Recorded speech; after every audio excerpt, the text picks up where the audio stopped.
who find themselves in those positions, how would you advise that they would navigate that particular? So there are, like for our organization as well, there are structural changes we have brought in terms of how we balance this and reduce the friction between the trade-offs. Starting with that we create a budget for social impact. We have a budget which is assigned at the start of the year, which is particularly kept for social impact creation. And that allows the flexibility that, at least till you reached and exhausted that budget, your trade-off is not there. Trade-off only starts when the budget is exhausted. So it's like a beginning of it. Two, in the social fabric of the organization, we build this narrative of social impact. A lot of our people, our employees, they are volunteers in many such initiatives.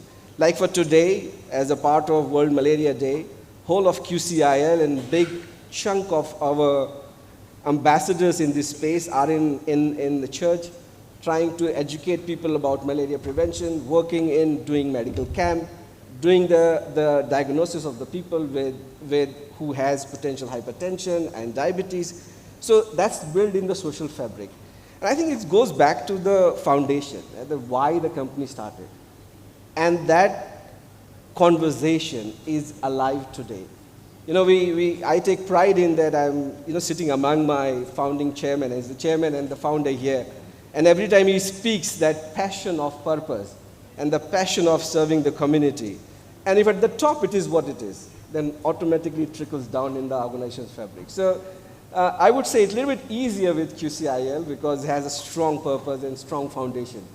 And we continue to work. So structurally, creation of budget, deciding on activities and social impact. For us as QCIL, we focus on 3 areas for the purpose of just elaborating a little bit more. We focus on education, we focus on healthcare, and we focus on environment.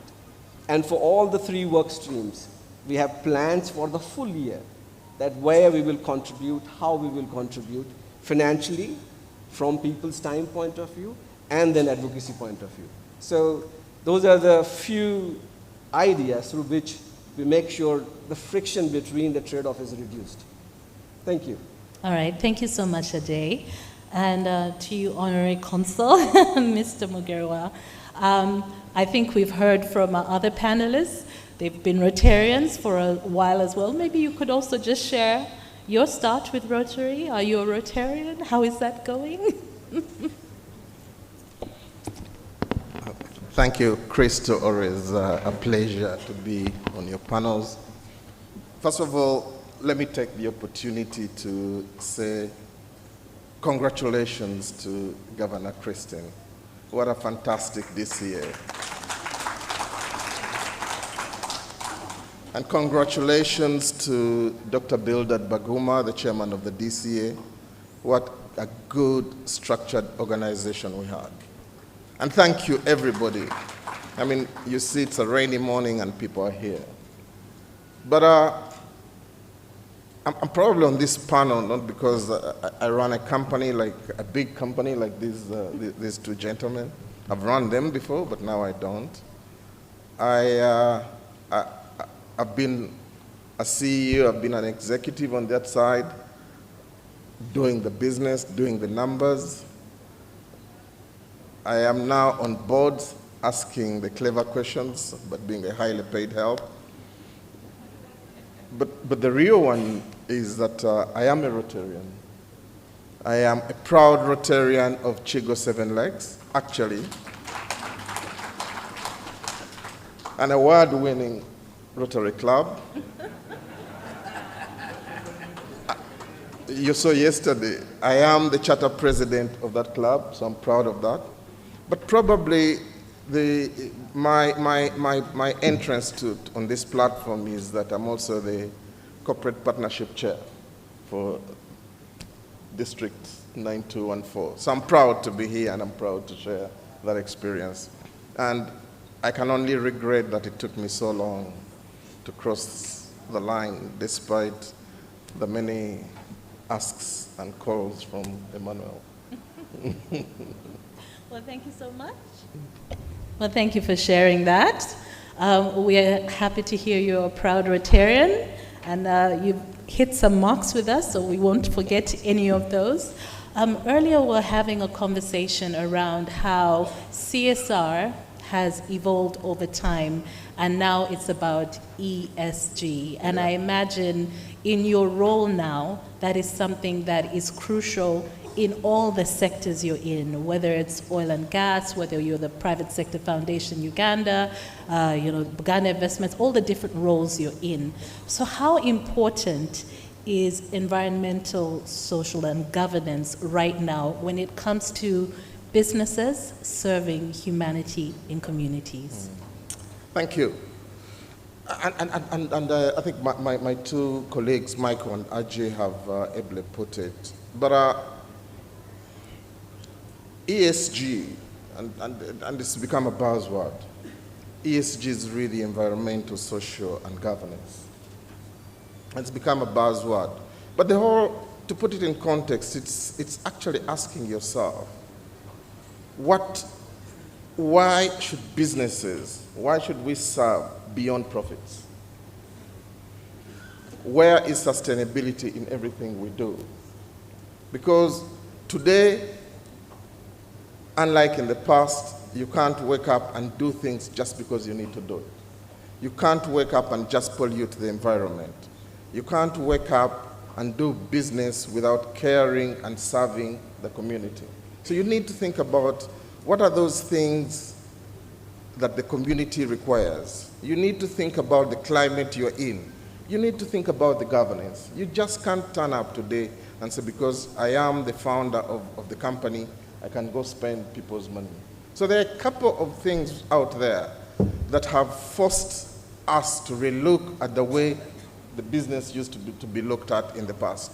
In the past, we used to make profits from poison, as an example. I do remember one of the companies I was in. We closed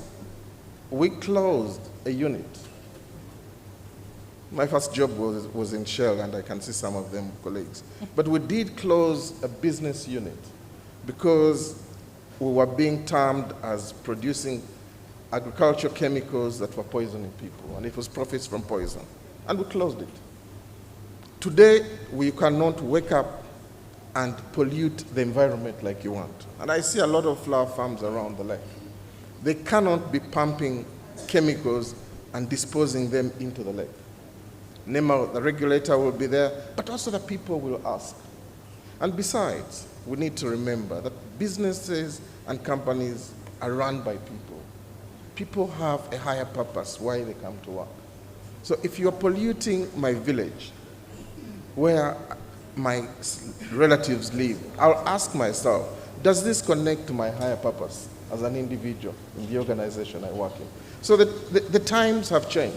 We can't do business as it used to be because of everything that's happening. Okay, so, times have changed. Sometimes tough decisions need to be made. And thank you for giving us that example that we can actually understand. If I can come back to you, Michael, we're talking about ESG now and how in many ways it's not even an if, it is a must. It's something that's very important. And Ajay, you were talking about, structural components and certain decisions and things that you choose. But my question to you, Michael, especially since Centenary Bank has actually, I think was the first bank to really meaningfully support Rotary, what are some of the meaningful things that can be done? Meaningful community engagement. What does that actually look like? Because so many things can happen out there. What are the things that actually hit the mark? Thank you very much, Crystal. That's a good question that you raised, a concern that most institutions or companies actually struggle with. I think one of those ways to do that is actually to adopt what we call sustainability principles in the way we do business, placing emphasis on best practices to deliver impact. So for example, if we are doing financing, in our case like in Centenary Bank, are we looking at doing green financing, for example? Are we looking at financing social services that create impact than just giving CSR and thinking that that will actually help the business? So the focus should not only be on profit, but also looking at how we create impact by the way we engage the community. The other one is adopting collaborative product development.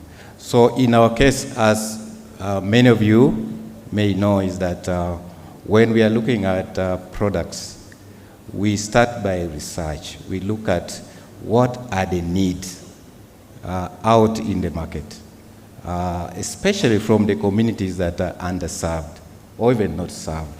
Engage with them, understand them better. Somebody once said that we have poverty consultants, but actually the consultants are those people who are in dire poverty. They know the solutions. So when you speak to them, you certainly get a lot of things that you can include into your product development and be able to serve them better to actually create impact. The other one is literacy. So when we talk about, and I spoke to, in my example of the farmer, if you must make this community or create impact, make this community bankable, there must be deliberate engagement on financial literacy. A lot of them do so many things, but they do not have an idea on how to invest. They don't have an idea on how to prepare themselves to actually be bankable. So if all this can be done in the engagement with the community and the people at the grassroots, we should actually be able to have meaningful engagement on that. The other one is also partnership. When we do partnership, in fact, most times when we talk about stakeholders and partners, especially with corporates, we look at, if you look at the ranking, you'll find that the community is either at the bottom of that list or actually not even on the list. And yet, a lot of, if you look at our demography, a lot of the population is actually at the lowest level.